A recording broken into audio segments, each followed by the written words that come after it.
Well, let's get started here. I'm back here with Dan Lowe in Napa, Native American Petroglyph Archaeological Association.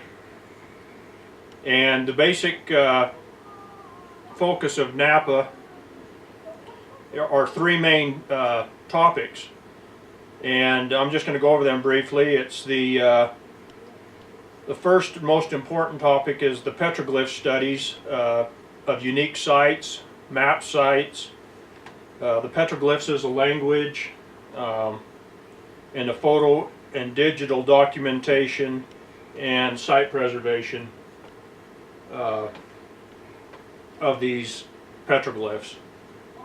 And then basically a study of the cultures that, that left them. And the second, I guess, mission statement is going to be the other ancient cultures, of which one of these that would fit into this category is the underground cities, which we are here talking about today. A couple examples of that would be the Fusang culture that came here, the Roman colonies, and some of the hieroglyphic writings that don't necessarily fit into the same petroglyph category, that are obviously from a different culture, and perhaps even some of the metal plates, the gold plates, the copper plates, the clay tablets, and the lead plates. Some of that is probably from other cultures as well. Right. And then lastly, the Spanish occupation, which involves the missions, the mines, the travel routes, like Old Spanish Trail, their monuments that they left behind, the cache sites, burials. Some of their writings could be in the form of a carving in a stone wall or a tree, or an actual document that we're working on getting translated, some of the old waybills and maps and things. Right. Now, the short of it is, Napa, let me clarify. Okay? Sure. Napa was created primarily for my primary interest, which is the study of the Native American petroglyphs as a written language. But over the years I found that intertwines, and it would take some time to explain, this intertwines with basically the untold history of the Americas. Things that just don't fit, and with the academic world. And these are the things that we're going to be focusing on. And like you said, covers the Native American petroglyphs, it covers the Native American archaeological sites, other cultures that have come to America, many of which a lot of people don't even know were ever here. Right. There were at times Chinese that came here as a Chinese people, but it's not what you would think. We're talking cultures that have been coming here ever since the days of King Solomon, and I couldn't tell you how much fun this is. And a couple of cultures we may mention that people can look at and have been documented are, we're not really focusing on because we're in a different part of the country, but on the southern part of South America, there's evidence that the same groups of people that were the Aborigines in Australia, you mentioned the people on the islands, the Samoans, the Tongans and all that, tied to the Hawaiians. And then on the other end we've got the Vikings, the Norse, that came, Eric the Red. And we've all heard of Prince Madoc, and we've heard the stories of Knights Templars, and believe me, there's a whole lot more to tell you about that. But give a couple examples, Dan, of how the Spanish, or how the petroglyphs tie into the Spanish and these other cultures. And I can think of a couple of them but give from your own. Well, I'm not quite sure. While you're thinking about it, but like for instance, when you have a panel of petroglyphs, and then you have some Spanish writings on there, or they have Spanish horses on there depicted with the Spanish armor. Well, sometimes the Native American petroglyph ties in with events that have occurred with the Spanish, That overlap. a previous culture, or what have you. And all of this has to be looked at as a hypothesis, okay? Right. I mean, let's be honest, because I can't prove it. How else might that tie in? Well, the underground cities, for instance, Okay, you've got various you've got the sites. map site that shows the underground city, which also ties into the Spanish because we have obvious evidence of them in the area, Right, in the same area as the natives and this underground city, and right, and all of that may have come from an old Latin map Right. with documented evidences of things that they seen long before the Spanish ever came here, which Right. would be your earlier cultures that we previously mentioned, that most do not know were ever here. Okay. It's quite broad, but the focus is the Native American petroglyphs and anything that stems from or attaches to that in one way or another.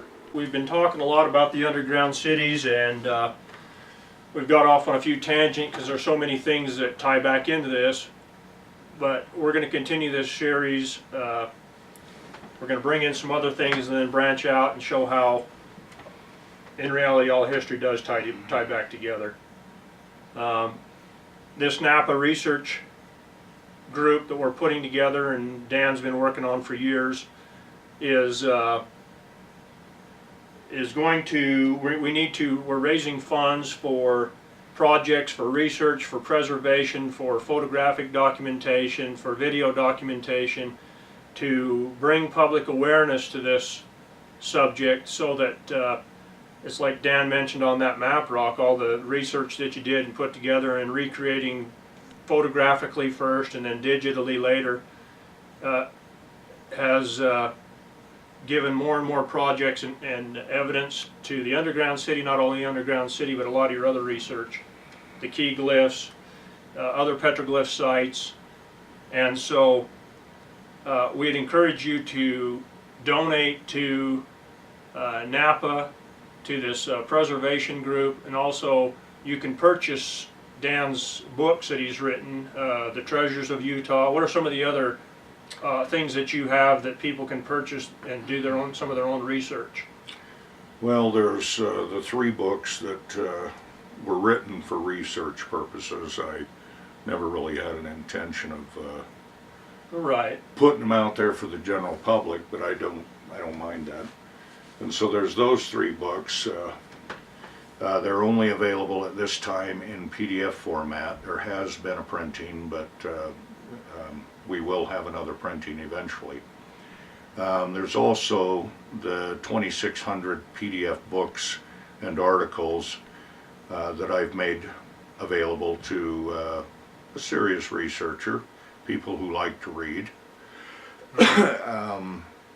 There is also the historic map collection. There's actually 2 of those. There's one that's the first original USGS topographical maps, and it is organized by state.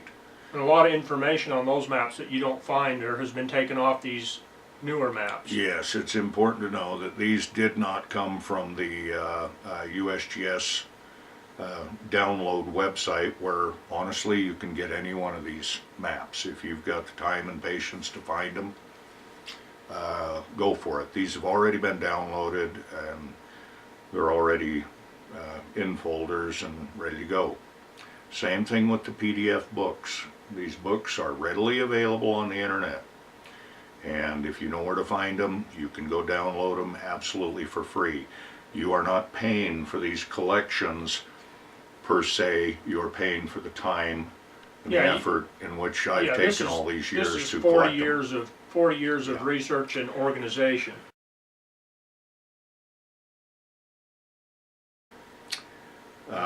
There are some other things, but I'm very selective on who Right. I would But your newest, your latest book, The Treasures of Utah, that's available in PDF. Yes. And we're going to put a link below on this YouTube podcast here that will tell you how you can donate to Napa. A link to the website Toscoro.com, Yes. which is Dan's personal website. And we'll put the links down below so that you can see some of the things that we have available for researchers, and as we go through this series, you'll be able to do your own research and find the sources that we're using in our own presentations. Right. So you can verify that yourself, not just listen to us and yabba jabba doing over here. So that it'll give credence and credibility to what we're saying. Credibility. Yeah. There is a basis to everything we've talked about here. These are not things we've just pulled out of thin air. There is a foundation to it. But as I've always said to everybody and anybody who is beginning to or embarking upon a journey of research, is you question all things. Find the most original source. Make up your own mind. Do it in your way. And have fun doing it. One other thing I want to put a plug in here for is starting this summer, we're doing trips to, as we go out and do our research, we're going into the field, we're camping out, we're getting together in groups. It's a lot of fun. We hang out around a campfire, we tell stories, we use the tools, the technological tools that we have, whether it be metal detectors or aerial infrared or drones or whatever we're using in our research, and it's a good time and it's a reasonable expense for this trip, and it supports a good cause. It supports this research and it gets you involved personally in what we're doing, and you can contact either me or Dan from the link below, and we can give you further details about those trips that are going to be going on through the summer. So. Right. Thank you. Yep.